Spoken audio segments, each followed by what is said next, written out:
வணக்கம் நண்பர்களே, நான் Manikandan. This is Mani's travels with hope. இது மாதிரி தொடர்ந்து பல வீடியோக்கள் வரப்போது. அதுக்கு நீங்கள் செய்ய வேண்டியது எல்லாம் நம்ம சேனலை சப்ஸ்கிரைப் பண்ணி ஆதரவு கொடுக்க வேண்டியது மட்டும்தான். இன்றைக்கி இந்த வீடியோவில் நம்ம பார்க்கக்கூடிய தகவல், இப்போது சமீப காலமாக பல்வேறு ரயில்களுக்கு பழைய ஐசிஎஃப் கோச்சுகள் மாற்றப்பட்டு புதிய எல்ஹெச்பி வகையிலான பெட்டிகள் வழங்கப்பட்டு கொண்டிருக்கிறது.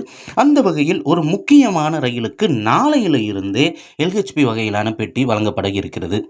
அது ஏன் முக்கியமான ரயில்னு பார்க்கப்படுகிறது அப்படின்னா, சென்னையில் இருந்து அதிகப்படியான மக்கள் பயணிக்கக்கூடிய ரயில்.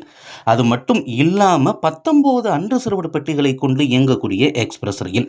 எந்த ரயில்னு கண்டுபிடிச்சிருப்பீங்க. ஆமாம், ஏலகிரி எக்ஸ்பிரஸ். தினமுமே மாலை 5:55க்கு சென்னை சென்ட்ரலில் இருந்து புறப்பட்டு 214 கிலோமீட்டர் போகக்கூடிய ஏலகிரி எக்ஸ்பிரஸ். இந்த ட்ரெயின் ஜோலார்பேட்டை வரைக்குமே செல்கிறது. ஜோலார்பேட்டைக்கு தினமுமே 10:30 மணிக்கு போகுது. இப்போது வார இறுதி நாட்களில் காட்பாடி, ஜோலார்பேட்டை, ஆம்பூர், வாணியம்பாடி இந்த பகுதிகளில் இருந்து சென்னைக்கு வேலைக்கு வர்றவங்க அந்த 2 நாள் லீவுக்காக ஊருக்கு போகிறதுக்காக அதிகமாக இந்த ட்ரெயினை பயன்படுத்துவாங்க. அது மட்டும் இல்லாமல் ஊடையில் இருக்கக்கூடிய எல்லா நிறுத்தங்கள்லையும் நின்று செல்றதுனால, குறிப்பாக சோளிங்கர் இந்த மாதிரியான எல்லா நிறுத்தங்கள்லையும் நின்று செல்லுது. அது மட்டும் இல்லாமல் திருவள்ளூர், பெரம்பூர் அப்படின்னு சென்னையில் இருக்கக்கூடிய முக்கியமான நிலையங்கள்லையும் நின்று செல்றதுனால வேலைக்கு முடிச்சுட்டு வர்றவங்க அந்த ஸ்டேஷனில் இருந்தே இந்த ட்ரெயினை பயன்படுத்திட்டு இருக்கிறாங்க. இந்த ரயிலுக்கு நாளை முதல் புதிய எல்ஹெச்பி வகையிலான பெட்டி அப்படிங்கிறது வழங்கப்பட இருக்கிறது.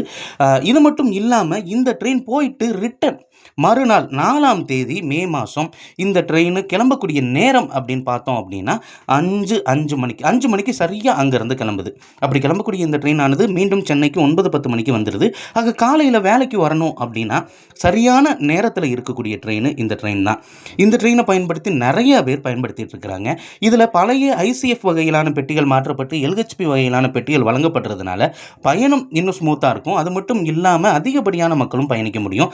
ஏன்னா எல்ஹெச்பி வகையிலான பெட்டிகளில் அதிக இருக்கைகள் அப்படிங்கிறது இருக்கும். அது மட்டும் இல்லாமல் இப்போ நம்ம ஒரு கோச்சில் ஏறிட்டோம். ஐசிஎஃப் கோச்சில் என்ன அப்படின்னா, அன்ரிசர்வ்டு பெட்டியில் இருக்கக்கூடிய தொல்லை அந்த கோச்சில் இருந்து அடுத்த கோச்சுக்கு போக முடியாது. ஆனால் எல்ஹெச்பி வகையிலான பெட்டிகளில் நம்ம ஏறிட்டோம் அப்படின்னா, அங்கே கூட்டமாக இருக்குன்னா அடுத்த கோச்சுக்கு போய்க்கலாம். எங்கே ஃப்ரீயாக இருக்கோ அது வரைக்குமே நம்ம நடந்து போகிறதுக்கான வாய்ப்பு அப்படிங்கிறது இருக்கிறது. இப்போதைக்கு ஏலகிரி எக்ஸ்பிரஸ் மாற்றிட்டாங்க. ஆனால் இன்னும் மாற்றப்பட வேண்டிய ரயில்கள் நிறையா இருக்குது. குறிப்பாக அனந்தபுரி எக்ஸ்பிரஸ், குருவாயூர் எக்ஸ்பிரஸ், இன்னும் நிறைய ரயில்கள் மாற்றப்பட வேண்டி இருக்கிறது. குறிப்பாக செந்தூர் எக்ஸ்பிரஸ் உட்பட இதெல்லாம் கூடிய விரைவில் மாற்றுவாங்க அப்படிங்கிறதையும் நம்ம சொல்லிக்கிறோம். இந்த வீடியோவில் நான் கொடுத்த தகவல்கள் உங்களுக்கு போதுமானதாகவும் அதே நேரத்தில் பயனுள்ளதாகவும் இருந்திருக்கும் அப்படிங்கிற நம்பிக்கை நிச்சயமாக எனக்கு இருக்கிறது. இந்த தகவல்கள் நம்முடைய நண்பர்களையும் சென்று சேர இந்த வீடியோவை ஷேர் பண்ணுங்கள். இது மாதிரி தொடர்ந்து பல ரயில்வே அப்டேட்டுகள் உடனுக்குடன் நம்ம சேனலில் வர இருக்கிறது. நம்ம சேனலோடு இணைந்திருங்க. அடுத்த வீடியோவில் பார்ப்போம். நன்றி.